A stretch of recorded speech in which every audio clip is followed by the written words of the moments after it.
Bienvenidos a la tertulia de educación universitaria de la UNAM. Melchor Sánchez, profesor de la Facultad de Medicina, les da la bienvenida. En esta ocasión vamos a platicar sobre un tema muy interesante que es la cultura y cómo la enseñamos en las universidades. Para ello contamos con tres invitados. En primer lugar, el doctor Gerardo García Luna Martínez. Él es doctor en Bellas Artes por la Universidad Politécnica de Valencia, maestro en artes visuales con orientación en arte urbano y licenciado en diseño gráfico por la ENAP, ahora Facultad de Artes y Diseño. Tiene 25 años de antigüedad docente y ha coordinado muchas actividades en torno a la vinculación de las artes visuales con el arte escénico. Bienvenido, Gerardo.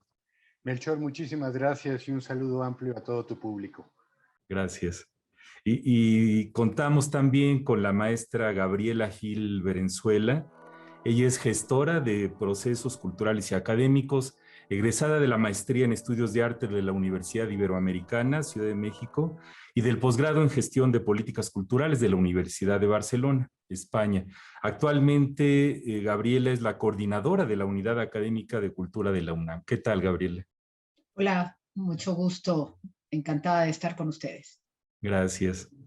Y en tercer lugar, Armando Casas Pérez. Él es director, productor y académico de cine desde hace más de 30 años, egresado del Centro Universitario de Estudios Cinematográficos de la UNAM, de donde es profesor definitivo y de la que fue director del 2004 al 2012. También estudió en la UNAM Literatura Dramática y Ciencias de la Comunicación, dirigió TV UNAM del 2016 al 2019 y actualmente es director general de Canal 22. ¿Qué tal, Armando? Gracias por venir. Gracias por la invitación, Melchor, un gusto. Muy bien, pues el tema de la cultura no es nada sencillo, ¿no? Decía, eh, eh, ¿qué es la cultura, no? Por ahí hay una cita de Gabriel García Márquez que dijo que la cultura es todo, ¿no? Se cree que la cultura son solo las bellas artes, y él dijo, no, la cultura es eso, pero es también la cocina, la moda, la educación, la ciencia, las religiones, el folclore, el medio ambiente, el modo de amar. En fin, todo lo que el ser humano agrega o quita para mejorar o perjudicar la naturaleza. ¿A qué nos referimos cuando hablamos de cultura en las universidades y por qué es tan importante, Gerardo? Pues porque creo que de alguna manera se vuelve un pleonasmo, Melchor, hablar de cultura y universidad, sobre todo cuando la universidad a la cual nos referimos es una pública, ¿no? Yo pienso que el concepto de cultura en la universidad es uno que debe ser entendido en su nivel más contemporáneo y en su espectro más amplio, y esto es la constitución de una serie de formas simbólicas que un grupo humano preserva y a partir de los cuales establece su cosmovisión y creencia al mundo, ¿no? Y para no defraudar a mi facultad, una definición que me encanta sobre cultura la da Rafael López Castro, que es un filósofo que no ha escrito, sino ha dibujado, y él dice que la cultura es la forma en que los seres humanos proponemos vernos, leernos y oírnos con libertad. Entonces creo que esa es una definición que a mí me encanta y creo que la universidad es un propósito que orienta los esfuerzos para que la cultura no solamente sea esta cuestión sublime de la espiritualidad hegeliana y de las bellas artes, sino sea en su sentido más amplio la construcción del propio ser humano desde su sensibilidad y su conocimiento. Muchas gracias, Gerardo. Caray, que es que en el lenguaje de pasillo de la sociedad, llamémosle normal o tradicional, cuando a alguien se le dice que te falta cultura o que eres inculto o que eres muy culto a la inversa, se generan todas estas percepciones de etiquetas de las personas. Me gustó mucho tu comentario. Gabriela, ¿qué nos podrías decir? Pues efectivamente, lo que acaba de decir Gerardo, además, es una de las apreciaciones con la que yo concuerdo muchísimo. Personalmente, pues yo soy historiadora del arte y el acercamiento hacia las bellas artes muchas veces hace que pensemos en un inicio que la cultura está asociada a este devenir, ¿no? Del desarrollo artístico.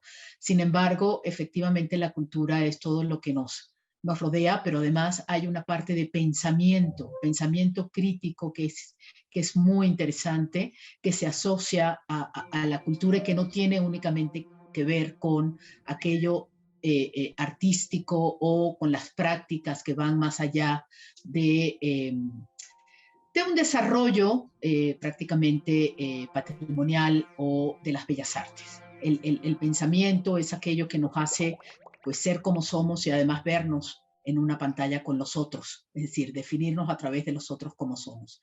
Y eso es un encargo de la universidad. Más allá de lo académico, creo que lo importante es el pensamiento. Y ese pensamiento nos asocia a un desarrollo cultural inevitablemente. Gracias, Gabriela. Armando, ¿qué nos dices? Ya mis colegas han dicho, ha dado una traducción muy adecuada a lo que entendemos por cultura. Mira, es curioso, a mí me toca en este momento tener la oportunidad de dirigir lo que conocemos como el Canal Cultural de México, o sea, un canal que tiene precisamente ese perfil. Hay que decir que en el mundo no hay muchos canales de televisión que sean solamente perfilados como culturales. Hay muchos canales públicos que tienen secciones culturales, así conocidas, pero no una totalidad como canal cultural. Y por supuesto, lo que es, en mi opinión, muy bello de esta definición de canal cultural es que pues realmente abarca una serie de conocimientos, de rasgos, de valores que tienen pues, nuestra comunidad, el grupo social en el que estamos, particularmente en este caso sería México, el país, y que tiene, por supuesto, un cimiento cultural muy importante, entendiendo esto como aquello que define a una sociedad en términos de de su idiosincrasia especialmente. Eh, es interesante lo que se ha comentado anteriormente porque lo primero que yo comenté en un discurso que hice inaugural es que íbamos a ver al canal como un canal que no era privativo para las bellas artes ni para lo que a veces también conocemos como alta cultura, sino que efectivamente entendíamos por cultura mucho más allá y por supuesto eso incluye desde la cultura gastronómica, por supuesto, a la cultura política, ¿no? Y por supuesto las bellas artes son parte de este conjunto. También me parece muy interesante el comentario que hizo mi colega previamente, porque yo en el canal manifiesto valores muy específicos y tiene que ver con lo que estamos hablando. Y estos son adjudicables absolutamente a la universidad. La pluralidad, la inclusión, la diversidad y el pensamiento crítico, indudablemente. Creo que deben ser los valores que deben tener, hablando de cultura, una universidad, y en este caso, pues es algo que yo he extendido al Canal Cultural de México. Muchas gracias, Armando. Sí, es que este programa pues va a salir en televisión y después va a estar en internet por toda la eternidad o mientras haya nube y estas cosas. Preparando el programa, me encontré una frase de Federico Fellini que dice que la televisión es el espejo donde se refleja la derrota de todo nuestro sistema cultural. Cómo la televisión nació con tanto potencial y actualmente canales como el que conduces, pues son más bien la excepción que la regla en términos de cómo se maneja la televisión en todo el mundo. Si me permites, por alusión, Claro, por favor.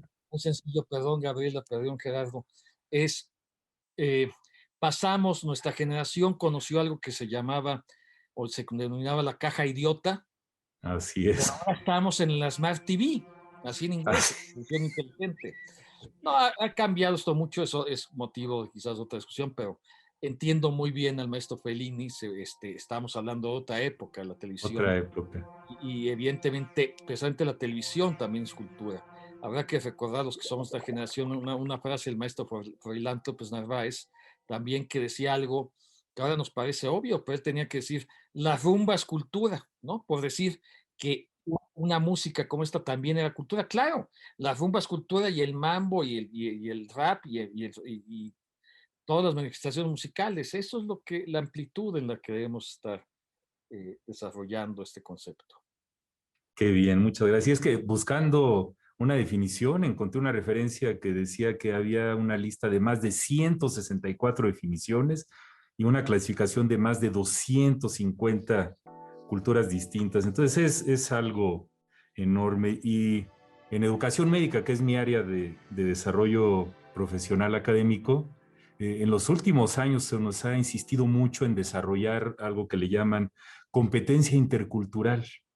Es muy interesante porque cuando tradicionalmente estudiamos medicina, esto estaba totalmente fuera de nuestro radar. Pues, ¿por qué es importante esto de la cultura en las universidades? No sé si Gerardo nos podías decir algo sobre la importancia de esto. Pues yo voy a sumar el verbo que desarrolló Armando, ¿no? Y que es este sentido de inclusión.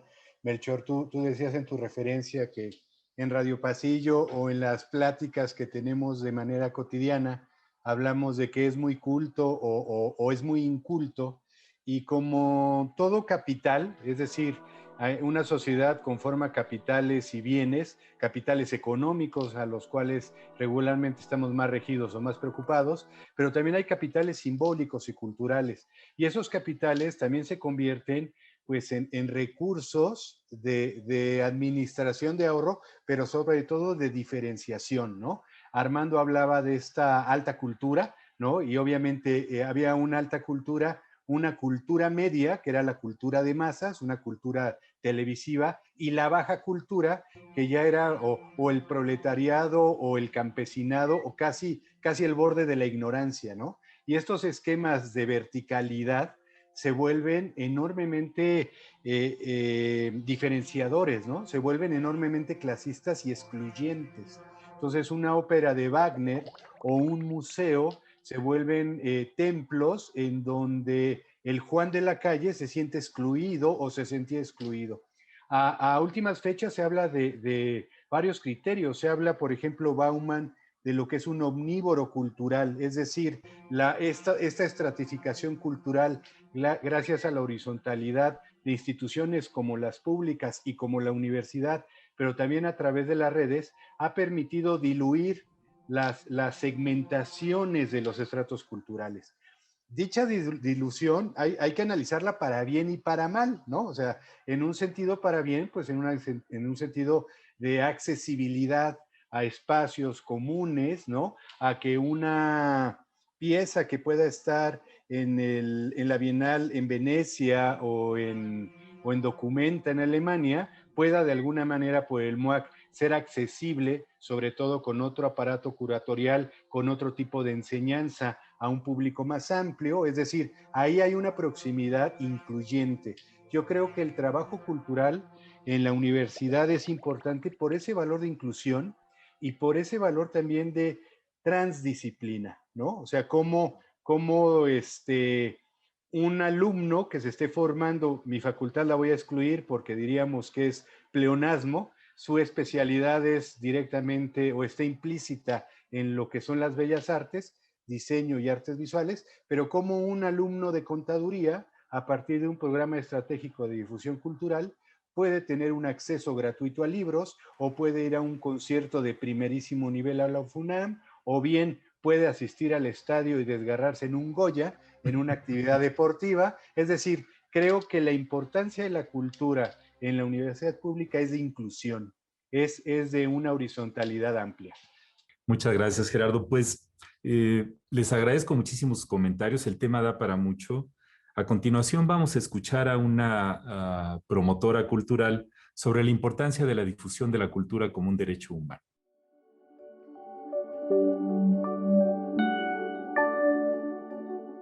La difusión y promoción cultural es una herramienta fundamental para la Organización de Naciones Unidas en México y en el mundo, en particular para la Organización de la ONU para los Refugiados, ACNUR. La promoción de la cultura se convierte en un elemento aliado muy importante para ayudarnos a difundir el mensaje de que las personas refugiadas siempre aportan a los países o a las localidades que les dan la bienvenida y les abren sus puertas. En ese sentido es a través de la comida, a través de las expresiones culturales, pero también de la formación académica o el enriquecimiento del lenguaje, como nosotros podemos darles la mejor bienvenida, pero también garantizar los derechos de las personas que cada vez más eligen a México como su lugar de destino y ya no solo como un lugar de tránsito o digamos como personas migrantes, sino más bien como personas refugiadas en nuestro país. Es por eso que en uno de los convenios que acabamos de firmar con la máxima casa de estudios, uno de los elementos más importantes es justo establecer una agenda conjunta de actividades culturales y de difusión. Allí podremos visibilizar y darle a conocer no solo a la comunidad universitaria, sino a todos los profesionistas y estudiantes y la influencia que ellas y ellos tienen en la sociedad, cómo los aportes de las personas refugiadas enriquecen a nuestro país. Porque las personas refugiadas siempre suman, nunca restan. Y en ese sentido, la cultura es nuestro mejor aliado para la inclusión y para hacer de México un país cada vez más rico y más diverso. Para que la agenda de derechos humanos permee en toda la sociedad mexicana, sin duda, la promoción de la cultura es una herramienta fundamental y que nos va a permitir acercarnos cada vez más a todas las personas que viven y transitan por nuestro país. La cultura puede ser vista también como un derecho humano y la diversidad cultural es parte de la riqueza de México. Podemos ver en nuestro país, en diferentes regiones, que no solo tienen una gran diversidad biológica de naturaleza, sino también de personas que vienen de diversas partes del mundo y hablan diversas lenguas, donde también se practican diversas costumbres. Todo eso aporta a la cultura, desde la comida, el idioma, aunque sea el mismo español.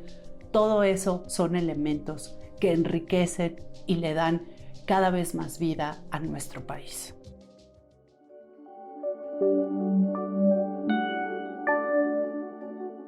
Estamos en la tertulia de educación universitaria de la UNAM con el tema de la cultura y su educación y cómo se enseña y cómo se aprende en las instituciones de educación superior.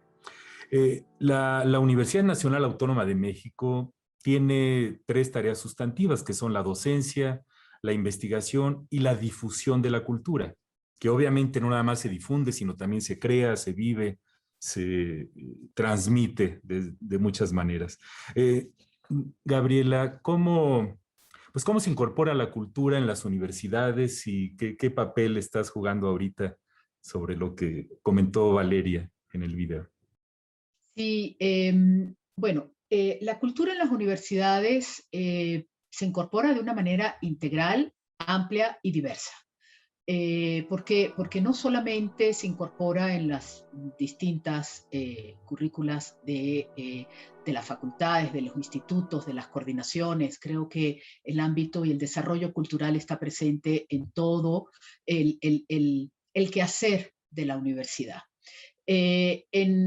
Específicamente para la coordinación de difusión cultural, que como bien dices, los 3 objetivos de la universidad, que son la docencia, la investigación y la difusión, si bien la coordinación de difusión cultural no tiene en su haber docencia propiamente, hay un ámbito, por supuesto, de capacitación, de formación, pero también de investigación. Y eso es muy interesante porque la cultura pasa de ser de una práctica, que es muy importante la práctica, pero también es importante decir que la cultura se gestiona y se gestiona a nivel de conocimiento y a nivel de desarrollo. Y eso es fundamental para la universidad. Las facultades y los institutos tienen el objetivo de enseñarla a través de sus distintas currículas. Por supuesto, la Facultad de Artes y Diseño tiene implementado en todo su currículum la parte cultural a través de sus disciplinas artísticas y técnicas y pues las coordinaciones también. Entonces, la cultura está incorporada en el desarrollo amplio de la Universidad Nacional Autónoma de México. Eso es una realidad hoy en día. Gracias, Gabriela. Pues, Armando, ¿cómo ves este asunto de cómo se enseña o se aprende la cultura en las universidades? Sí, lo dice muy bien Gabriela. Eh, eh, a mí me tocó una experiencia muy directa con uno de estos aspectos, que fue cómo profesionalizar los estudios cinematográficos, eh, habiendo dirigido el Centro Universitario de Estudios Cinematográficos, que fue una entidad que nació en una coyuntura muy interesante del cine en México, donde la cinematografía industrial estaba cerrada para los jóvenes y mientras tanto en el mundo, en Europa especialmente, se empujaba por un nuevo cine. En ese contexto, la intelectualidad de la época empujó los estudios cinematográficos, primero de manera teórica y luego, por supuesto, de manera práctica. Los años de conocimiento de este centro lo llevaron, y fue un proceso que me tocó eh, encabezar, a hacer, diseñar una licenciatura. A mí me tocó que a partir de una experiencia de años, de décadas, además reconocida, de un centro de estudios, pudiéramos formar una licenciatura. Un caso curioso, ¿no? Existía algo parecido, pero un nivel de licenciatura, pero no existía formalmente cómo debe ser de acuerdo a los cánones que establece, los reglamentos, la normativa que establece las partes oficiales, en este caso la Secretaría de Educación Pública. Y lo que puedo decir en general es que, bueno, es finalmente lo que uno va entendiendo es que lo que vamos enseñando de nuestro oficio, de nuestra profesión, en este caso un oficio artístico, enmarcado totalmente en la cultura mundial y nacional, como es la cultura cinematográfica, pues se ve formado por saberes, por conocimientos. Y es así como fuimos estructurando esta licenciatura.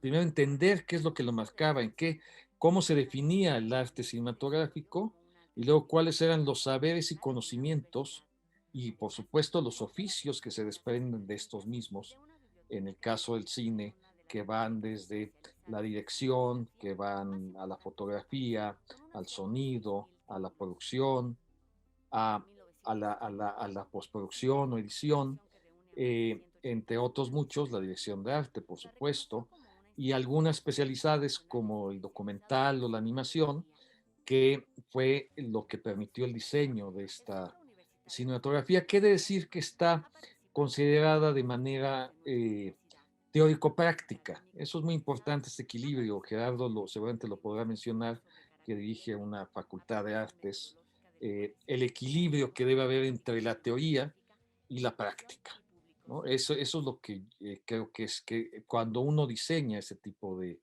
de cinematografías o está en el ámbito de la enseñanza de un arte específico, el equilibrio en la teoría y la práctica debe ser muy importante. Gracias, Armando. Ya ven que todos los que estudiamos medicina nos encanta esta autoflagelación de que nos la pasamos estudiando medicina y eso no nos da tiempo para ir a eventos culturales porque son así como no cuentan para la calificación. Pues Gerardo, algunos comentarios de este panorama de cómo aprender y cómo incluirla en el currículo formal y en estos currículos vividos e informales que también forman parte de la formación de los estudiantes y de los docentes también. Sí, pues yo diría dos anécdotas, Melchor.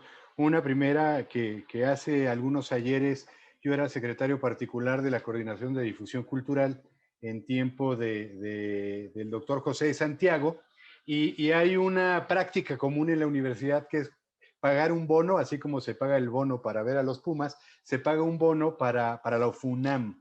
Y nuestro público cautivo, el público que era así celoso de estar en la taquilla teniendo muertos y heridos para obtener su vale de la FUNAM, era precisamente tu comunidad medicina y despuesito ciencias, ¿no? Lo que habla de este espectro como horizontal o holístico del egresado de la universidad.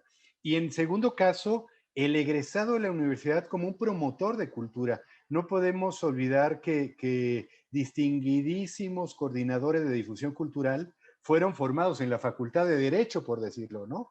o que Carlos Fuentes también litigó y fue abogado antes de ser cumbre de las letras nacionales, o que la imagen de este país ha sido constituida a partir de egresados de la escuela o facultad que yo dirijo y que en este año cumple 240 años, ¿no? Y que el muralismo y que la fachada de la catedral y que la Victoria centenaria, Rivas Mercado, hemos constituido el imaginario de la nación. Entonces la cultura es también un cultivo, y es un cultivo de largo aliento, ¿no? O sea, que transmina y que desarrolla.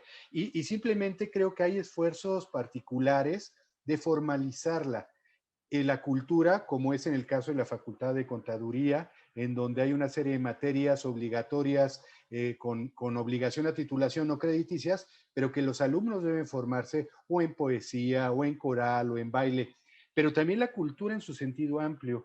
Este año hemos tenido el fenómeno positivo de que muchas facultades, somos 4 las que hemos pasado por los consejos académicos de áreas, hemos ya aprobado asignaturas específicas de esa otra cultura que debe solucionar esa otra pandemia, y que es la violencia de género, ¿no? La Facultad de Arquitectura, la Facultad de Filosofía y Letras, la Facultad de Artes y Diseño, y en breve la Facultad de Economía, tienen asignaturas específicas en donde un problema como es la violencia de género, y sobre todo la violencia que lastima a la mujer, empieza a ser un tema a discutir más allá del expertise o el valor disciplinar que estamos obligados a profesionalizar. Pero recordemos que universidad viene de universitas, ¿no? Y que es este valor que todo lo que sea humano nos compete.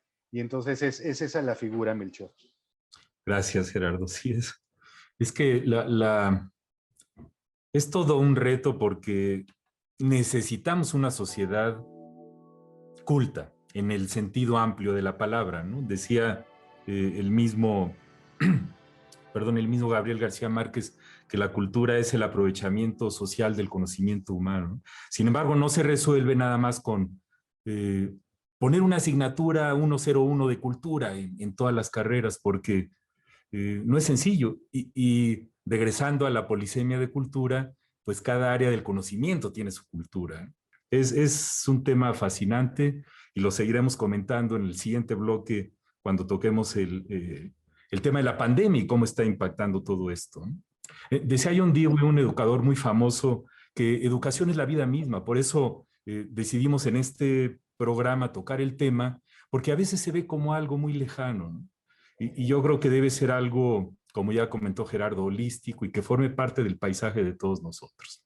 Pues muchas gracias. Sí, Gabriela, dime. Melchor, yo quería comentar solamente una cosa así como muy puntual. Cuando tú dices que la educación para la vida, creo que en ese sentido las universidades en general, y bueno, puntualmente la UNAM ha hecho pues un trabajo fantástico justo a través de la red de educación continua, que tiene que ver con esta educación para la vida. Es decir, muchos de los que actualmente estamos interesados o buscamos otras maneras de aprender, de profesionalizar en las distintas áreas, nos vamos hacia la REDEC, hacia la Red de Educación Continua, porque la REDEC ha hecho un fantástico trabajo que tiene que ver justo con buscar aquello que amplía el aspecto cultural en las distintas disciplinas. Eso ha sido un trabajo fantástico de la Red de Educación Continua de las universidades. Es decir, poner al alcance del que está interesado en una amplitud de conocimientos a través de una profesionalización muy particular, ¿no? Creo que ese ha sido un papel fantástico de las redes de educación continua de las universidades. Gracias. Y pues todos los que trabajamos en la UNAM, académicos, trabajadores y nuestros familiares, debemos de aprovechar estas enormes oportunidades. Les agradezco sus comentarios, y a continuación vamos a pasar a una pausa.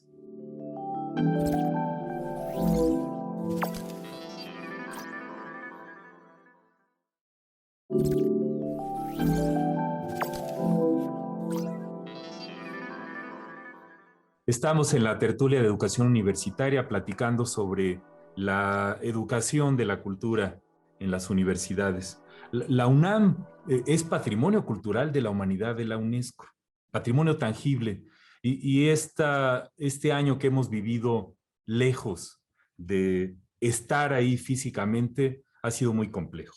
Y todas las actividades de cultura de la UNAM han tenido que transformarse de una u otra manera, además de las de docencia.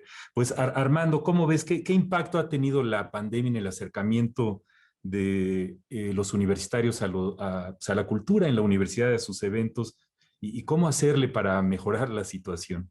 Qué bueno que recuerdas que el casco histórico de Ciudad Universitaria fue declarado en el 2010 Patrimonio Cultural de la Humanidad, tangible por supuesto, y que ahora la pandemia nos ha llevado a tener imágenes cinematográficas, audiovisuales, desde drones, del espacio vacío.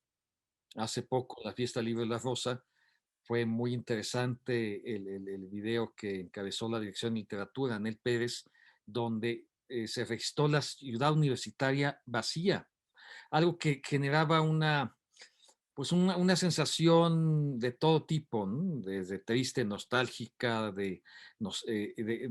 también de empatía. En fin, el tema de la pandemia y la cultura y la universidad tiene muchas aristas interesantes. Hay que decir que fue muy citado el año pasado el famoso ministro inglés Winston Churchill, porque él dijo frases interesantes alrededor de esto. Él aseguraba que la Gran Bretaña había ganado la guerra no por haber cerrado los teatros, sino al revés, porque un pueblo que representa a Hamlet durante los bombardeos no puede ser vencido. Casi recordar eh, esta escena del Titanic, ¿no?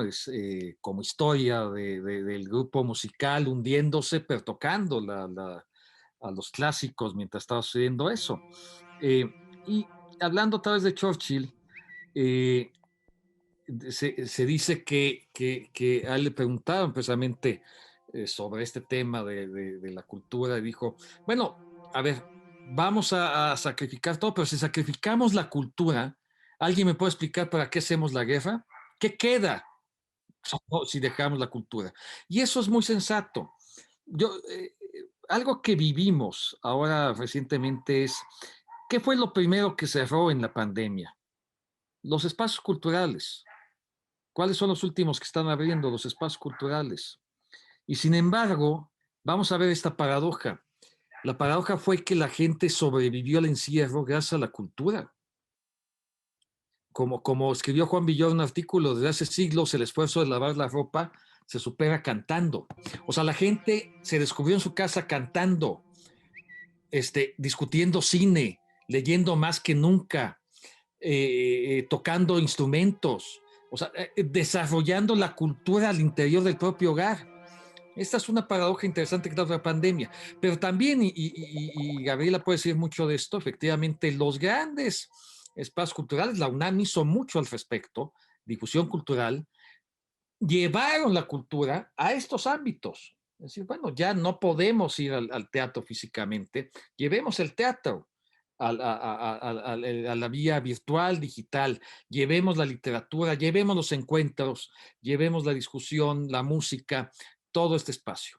Estamos viviendo en este momento una situación en donde deseamos estar ya acudiendo a estos espacios con más seguridad, ya están abiertos, muchos de ellos tienen que atenderse con seguridad, los museos y tal, pero que llevamos también un tiempo, meses, en donde hemos estado viendo en espacios virtuales, en diseños nuevos, este acercamiento a la cultura. Insisto, y con esto termino, si no fuera para la cultura, ¿cómo hubiéramos sobrellevado el encierro?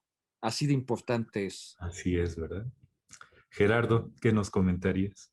Lo primero, que la siguiente vez que pida algún presupuesto para algún proyecto cultural voy a llevar a Armando, porque estas certezas que nos está diciendo creo que son del todo innegables, ¿no? Esta circunstancia del rol que ha jugado el valor emocional y el valor estético en estos confinamientos. Yo diría rápidamente, Melchor, que en cuanto a posibilidades, en cuanto a crecimiento exponencial, la cultura en la pandemia ha sido viralizada.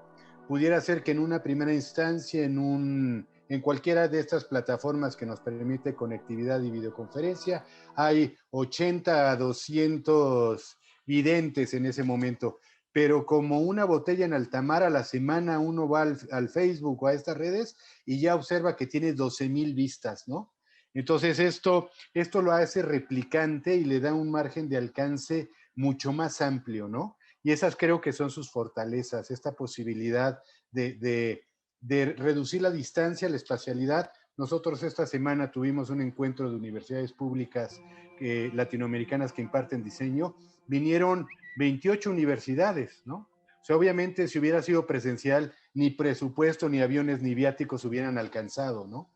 Y por lo que sí veo como una opción a que nosotros con creatividad e innovación podamos disminuir, es decir, es la levedad. ¿Qué quiero decir con la levedad? Sigue siendo una experiencia mediatizada que aleja al público a una experiencia próxima a lo espectacular, a la experiencia de entretenimiento, ¿no? O sea, y la otra es lo efímero, ¿no? Este sentido de efímero y de reproductibilidad que le da una escala de que puede ser un risco de cormoranes todos cantando al mismo tiempo, ¿no? Entonces, eso creo que son los aspectos que debemos ir poniendo en sintonía, pero indudablemente creo que tiene un margen de alcance más amplio. Gracias, Gerardo. Gabriela, pues todo este asunto de la pandemia y la cultura, ¿cómo promover, difundirla a través de la tecnología, mover más a los docentes y estudiantes a que la busquen, que la alcancen? Adelante, Gabriela. Sí, pues yo quisiera quizás voy a poner un poquito el dedo en la llaga, pero aquí estamos en una tertulia y estamos conversando esta parte, ¿no? Evidentemente ha habido, es decir, con la pandemia de por sí, que nos ha afectado a todos, bueno, inimaginablemente, hay algunos aspectos que hemos podido librar a través de este distanciamiento y a través de que la tecnología nos ha permitido podernos encontrar en cualquier parte del mundo, pero lo cierto es que no podemos negar también que ha habido un fuerte impacto en la economía inclusive del sector cultural. Es decir, uno de los sectores más pues más golpeados ha sido el sector cultura, es decir, los artistas, los músicos, los teatros cerrados, los que producen la práctica artística, los que desarrollan ese conocimiento que nos han permitido a los que estamos en casa poder disfrutarlos, han sido severamente golpeados, porque las economías, pues los museos cerrados, ha sido pues una catástrofe para los propios museos, para los artistas, para los visitantes. Ha habido encuestas a nivel nacional, pero también a nivel internacional, donde pues se ha reflejado cómo han estado estos sectores, ¿no? Los docentes y los alumnos, pues también nos hemos visto, los que somos docentes, los que seguimos siendo alumnos de la vida, nos damos cuenta de que efectivamente el conocimiento no se para, así como no se para la universidad, ¿no?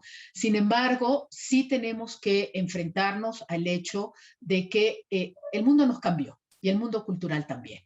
Es decir, creo que tenemos que aprender de esta pandemia, es decir, no podemos echar como en saco roto lo aprendido en todo este tiempo. Creo que tenemos que pensar que hay cosas que podemos hacer a la distancia y que nos salen muy bien a la distancia, pero hay otras cosas que sí necesitamos reformular, replantear, reconvertir. Ahora que en algún momento, si se regresa, no se regresa, cómo se regresa, de qué manera nos vamos a enfrentar a este mundo, ¿no? Ese es un reto para la universidad, sin duda alguna. El reto de poder enfrentarnos antes, durante y después de la pandemia, qué cambió en el mundo cultural y si cambió algo. En ese sentido, por eso es importante pues, medir. Creo que esta parte de la medición es muy interesante. Sí, Gabriela, muchas gracias. Cuando empezó esto y que inició el confinamiento, recuerdo que dijeron que solo podían salir las personas que tuvieran actividades esenciales. Y ahí la docencia, el arte, tantas cosas. Ahora resulta que desde el punto de vista de poder salir de la casa no era esencial para que la sociedad siguiera funcionando, ¿no? Pero como ya comentó Armando, sinceramente este papel que ha jugado la cultura en el proceso ha sido trascendental. Pero sí, como dice Gabriela, no puede dejar de doler. Imagínense aquellas gentes que estaban viajando a París y que llegaron y se encontraron con que el Louvre se cerró por la pandemia y que les dicen, pues lo puedes ver en internet, a la Mona Lisa y todas las obras que están ahí, pues como ir a un concierto de música clásica o un concierto de rock, ese sentimiento de esta vibra de estar con un montón de gente, los olores, los sonidos, los aplausos. Sí, porque los aplausos silenciosos en Zoom se ven tan extraños, ¿no? Entonces yo creo que parte de trascender esto. Sí, Armando, ¿quieres decir algo? Yo sí, es que es interesante que menciones lo que se considera entidad esencial. En la Secretaría de Cultura a la que pertenece el Canal 22, solo hubo 2 dependencias que no cerramos nunca, porque estábamos considerados entidades esenciales, los medios, Educación y Canal 22, y lo mismo en Difusión Cultural de la UNAM. Ni Radio UNAM ni TV UNAM cerraron nunca, igual que Canal 22 y Radio Educación, y en general los medios mexicanos, ninguno cerró, y en el mundo ninguno. Estuvimos en mucha comunicación y nos dimos cuenta que no solo no teníamos que cerrar, teníamos que controlar, por supuesto, la pandemia, nuestra gente, pero más que nunca teníamos que estar al servicio de la sociedad. Y pasó un fenómeno curioso, podemos hablando de la televisión, también hablando de la televisión como cultura. Todos incrementamos nuestros niveles de audiencia.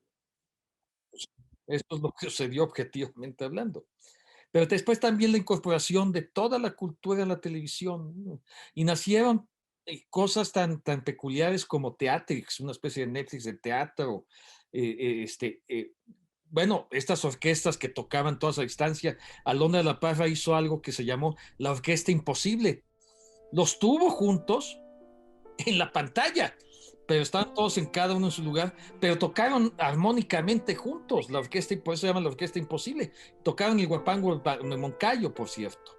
Entonces, tenemos ahí ejemplos muy interesantes. Gerardo seguro también puede platicar muchos en términos del diseño y del dibujo, la pintura, pero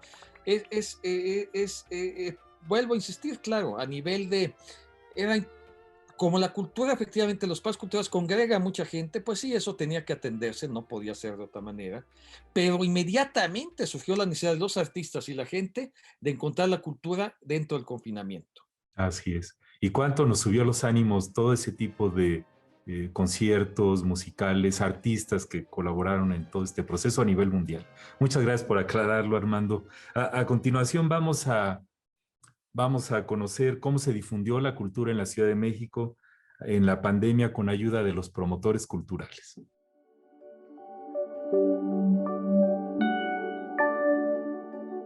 El proyecto de promotores culturales ya lleva 3 años, entiendo. Es un proyecto que se inició para acercar las actividades culturales a la periferia de la ciudad. Y yo recién entré hace 2 meses porque tenía experiencia de ser docente y tutora en una universidad en línea, y ahí pues se interesaron en esa experiencia que tengo, pero la realidad es que ha sido un gran reto poder adaptar la cercanía personal, o sea, la cercanía afectiva con las comunidades, porque no todas las comunidades cuentan con los recursos, sea tanto de electricidad como de internet, como dispositivos electrónicos. Entonces, sigue siendo acotada la difusión, pero ahora se está llevando a cabo el proyecto de cine y foros al aire libre, por ejemplo, ¿no?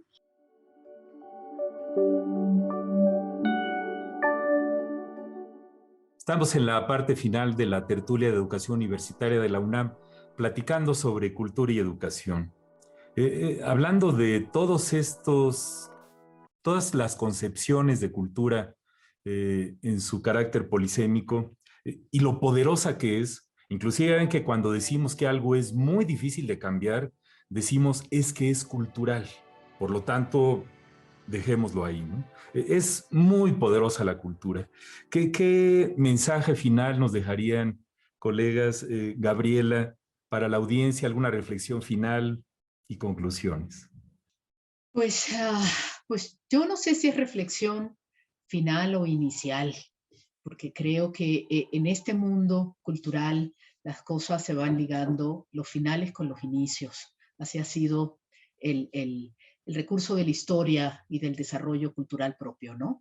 Más bien es, pues bueno, no olvidar precisamente algo, fue muy importante lo que nos comentó Armando de cómo sobrevivimos gracias al ámbito cultural en esta pandemia fue muy claro.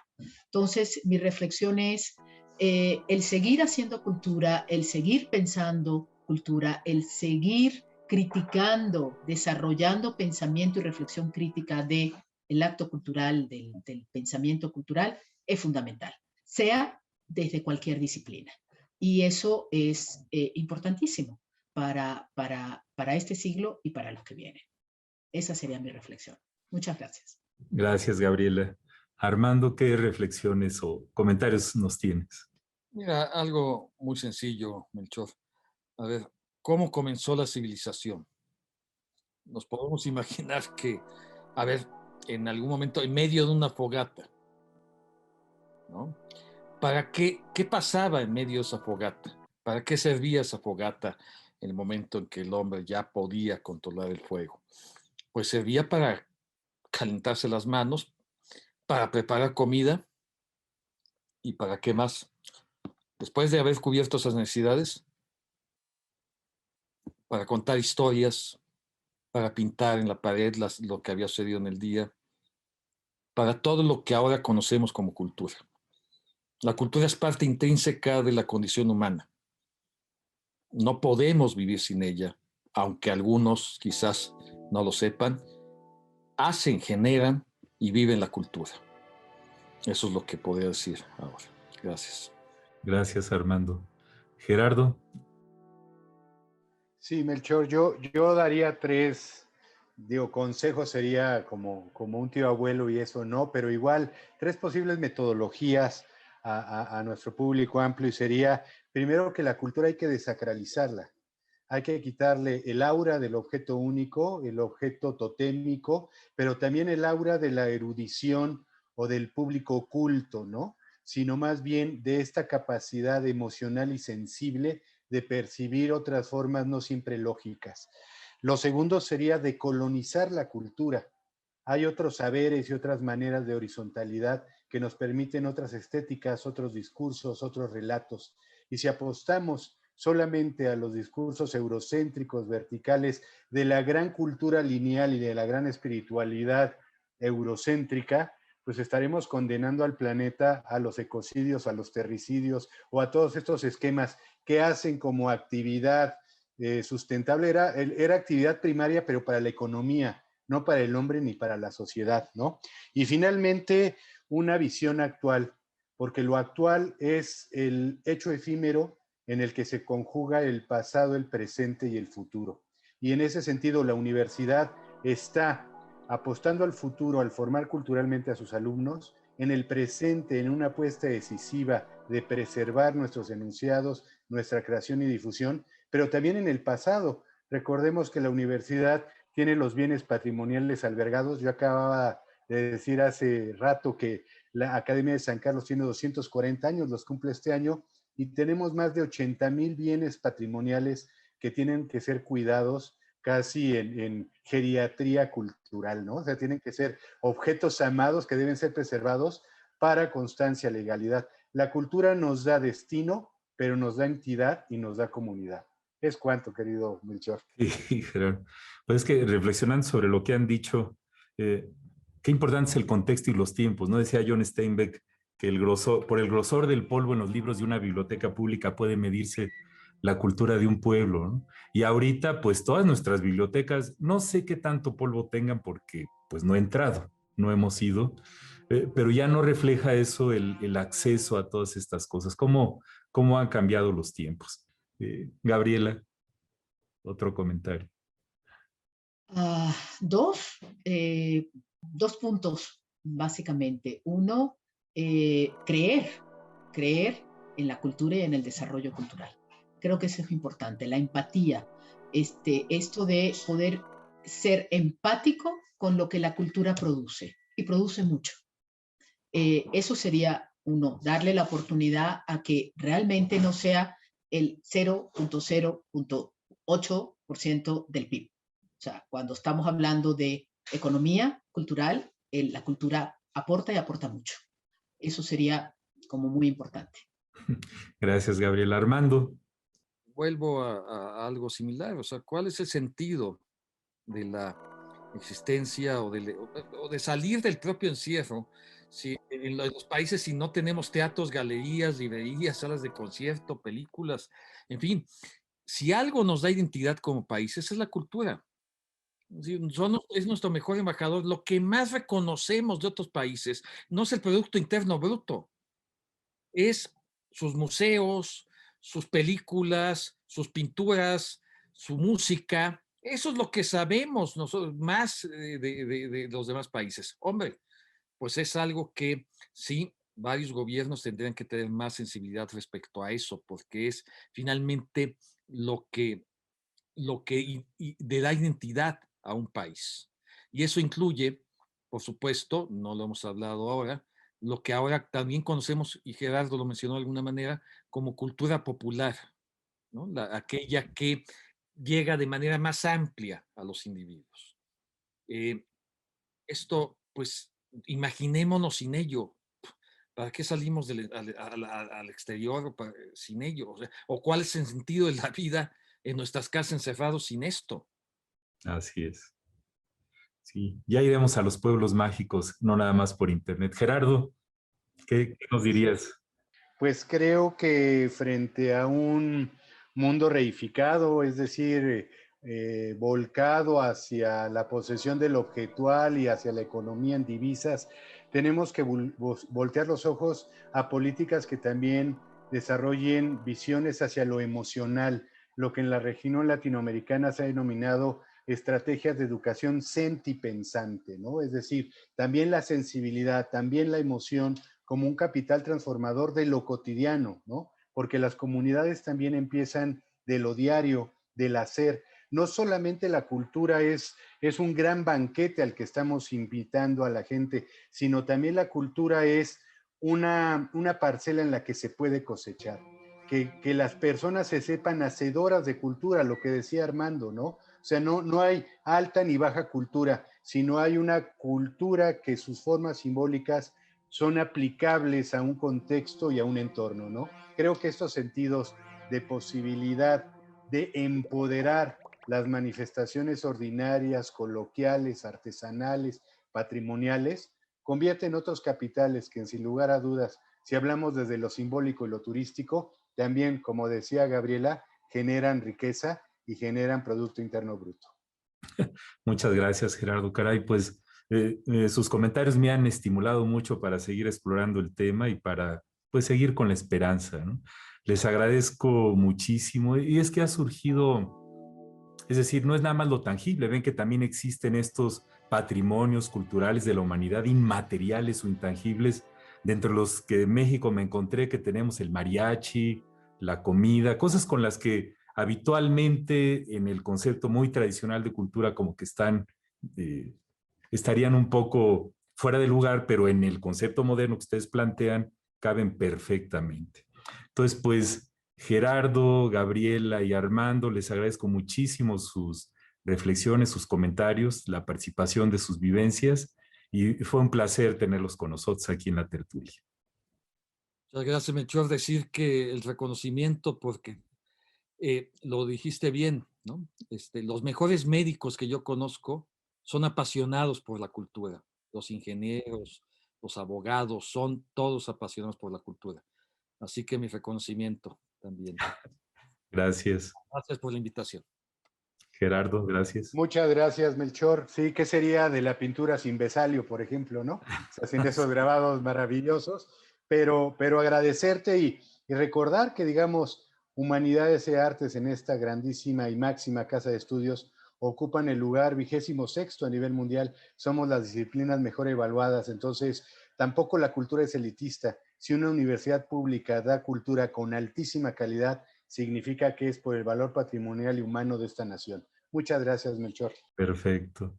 Y pues Gabriela, un placer. Muchas gracias. Perfecto, pues les agradezco a todos y quisiera terminar con una frase de Antonio Machado que dice, en cuestiones de cultura y de saber, solo se pierde lo que se guarda y solo se gana lo que se da. Con esto les agradezco de nuevo su participación y damos fin a esta sesión de la tertulia. Muchas gracias.